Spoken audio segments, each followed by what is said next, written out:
Hey guys, I'm here now with the author of our first book club book that we're going to be covering next month in January, Strictly Business. If you haven't got it, you want to make sure you grab it. There's plenty of links in the group where you can find it. But we're here talking today with Brendan Cox. So hey, Brendan, how are you doing today? I'm doing good. Thanks for having me. Awesome. Thanks for writing this amazing book. I can't wait. I've already dived into reading it a little bit. I can't wait to finish it and definitely have my kids reading it. So tell us a little bit about yourself. Yeah, sure. So I'm Brendan Cox. I'm an entrepreneur based out of New Jersey, and uh, I've been a teen entrepreneur my whole life until this year. I've officially graduated from that phase. I'm 20 now. Well, welcome But to yeah, adulthood. what'd you say? Welcome to full-on adulthood. Yeah, right. But yeah, I've been running businesses like my whole life, and I'm just super passionate about entrepreneurship. So I'm glad I was able to write this book and kind of share my passion for entrepreneurship and share some of my like tips and tricks on how I succeeded at a young age. And yeah, so That's awesome. So what age did you start becoming an entrepreneur? What was your first entrepreneurial experience?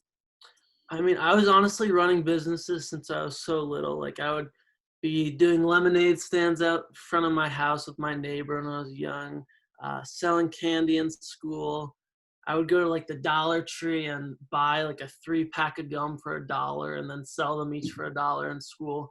But Okay. my first like official business was when Uh-huh. I was, I think, 14. And Okay. that was my phone case business, which was Okay. pretty cool.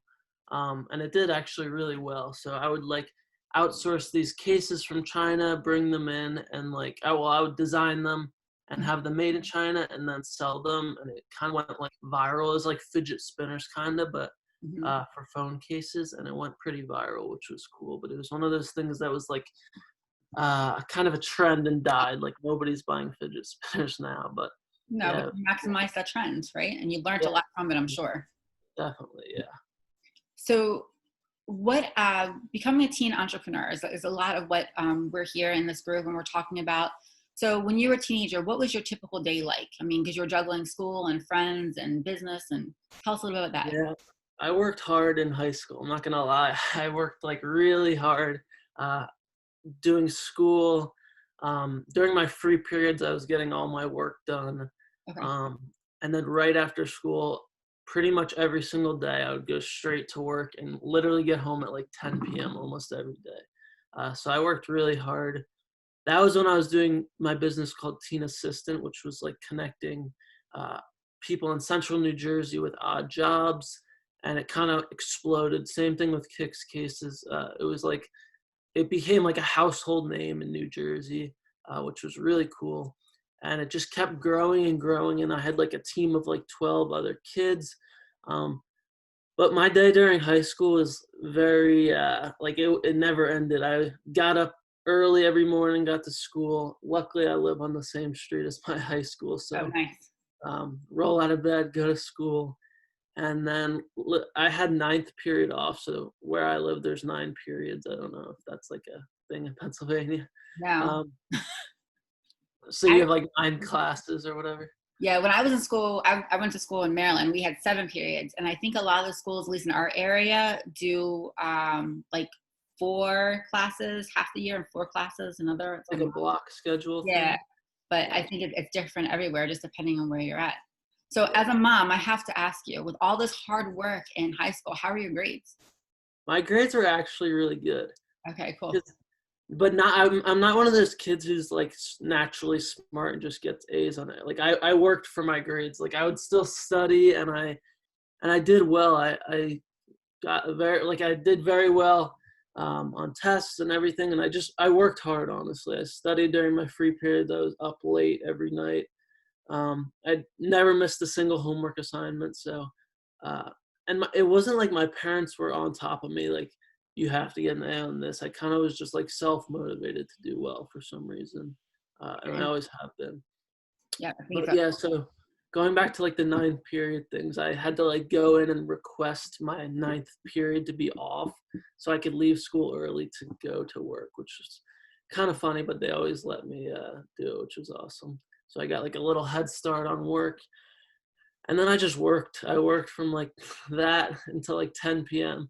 And I didn't do it because I was like forced to, but I just love to do it for some reason. I just like love seeing, like taking a business from $0 in revenue and like scaling it. I just think it's so fun and like just passionate about it, honestly. So how would you just, your success, if I'm hearing you right, is in seeing that business thrive, not actually at the revenue. I'm sure the money was a great, benefit of it, but just the joy of taking something that was a baby or just an idea and making it turn into this massive thing, right? Yeah, definitely. I mean, the money's always a factor. It's great. Like, it's great to make money, put it away, invest it. But the coolest part was like actually people needed. Like, it was one of those things like, um, there's so many like old people, and especially with this business that I built, that like they need their snow shoveled in the winter, but nobody's going to do it for them, or like these plowing companies are going to completely rip them off. So we had that like balance of where we could help people, but then there's also like, oh, I need all these things moved from my attic and I need them brought down, and there was just nobody in the area who would do that. It was like unheard of. Odd jobs, yeah. So it was really one of those services that like was always needed, but it just wasn't there. So I think that's why it was so successful. And with your teen assist business, I read in your book that like to this day you'll walk into a coffee shop and they're like, "Hey, you're teen assist." They Yeah, recognize you, so you have that identity yeah, of definitely. taking on. Like we in between jobs, we were always like running to Dunkin' Donuts and getting stuff, and we literally couldn't go in there with like without striking up a conversation with like an old client or like Mhm. just somebody who was interested in what we were doing, because we always had these like staff shirts on, Yeah, which was a super like key part of our marketing, which worked really well. sounds like it. That's amazing. So and you've had experience both with product based businesses as well as service based. So what's the pros and cons there? Product based. So when I did product based businesses, it was a whole different world. Like now it's completely different. There's drop shipping and there's everybody trying to start a Shopify shop. So Or an I Etsy honestly shop? think it's a lot harder to do a shop or a product based business now, but Okay. obviously a lot of people succeed with it. It's just not really my type of thing, but it was awesome. Like uh, just like the packing up the orders and like having like 100 orders to ship out every day is such a satisfying thing, but it's really hard right now, especially with Amazon, and like I can't find anything on like a different site that's not going to be cheaper on Amazon. Like for example, I was at Marshall's the other day and I got this book and it was on sale. It was like $15 off. I was so excited, so I bought it. um, and I like sent my friend who's like a big fan of the book um, a picture of it. And I'm like, look, it's like on sale, because she wanted it too. And she's like, oh, I just got it. It was like $5 cheaper on Amazon. I'm like, oh my God, of Yeah. course. Yeah. You have to have the Amazon app on your phone so when you shop, you can just compare, right? Yeah, I do. I just wasn't thinking. I was like, oh, it's $15 off. Like, it can't be any, like, I didn't even think about it. I mean, it's not a big deal, but it's just like one of those things that's like, you can't beat it. Like, Amazon literally has every product for cheaper. So, I like service-based businesses, but I also like right now I'm building a media company, which is we're not product or service really. It's Okay. media. Like we're all social media based. So uh, that's cool too. I'm not totally into like the shipping products and stuff, at least right now. Gotcha. And I like that, at least for not now, because you never know what the future holds, right? You don't want to limit Definitely, that. So you mentioned a book. Would you consider yourself a reader? I wouldn't, honestly. It's funny because my dad's worked in books his whole life. Mhm. He gets all these books for free and stuff. Like he works at a publisher, but I'm just not a big reader. I never have been. And I don't know why. I think it's just like I can't sit still. I'm always like on the move. Uh like even with reading an article, I just like skim it and I kind of get the main points and then I'm gone. I don't like sit there and like even with TV, I till this year I haven't really sat down and watched a TV show. You And just like gotta like to sit still. yeah, I don't know. It's a weird thing. I'm just like always doing something different, or like I'll be in the middle of reading a page and then my phone bings and like somebody needs me for something. So it's kind of like I don't know. I'm not a reader, but some of the books that inspired me to write my books were Damon John from Shark Tank's books. Okay. Um, I think he's a really cool guy, and his books obviously have done super well. So he's definitely an inspiration for me, and just Shark Tank in general is a super cool show. Yeah. While I was in high school, I was working on a paper, and Mark Cuban like emailed me back, and it was like the coolest thing. So I Oh, asked him for like a quote for one of my papers in high school, and he emailed me back, and I thought that was so cool. what was your paper on? It was on young entrepreneurs, like Of course. how they should, yeah, how they should like teach entrepreneurship in high school. And it was cool. It was funny. He literally spelled almost every word wrong. So you could tell he just goes through his emails and goes like this and sends it Yeah. off. That's But kind it of my was daughter-in-law cool. tests. Yeah, at least it wasn't his like assistant. You could kind of tell it was him. That's very cool, because I know a lot of times, when you're sending an email off to someone that has any type of following, you never know if you're going to get them or if you're going to get, someone from their staff.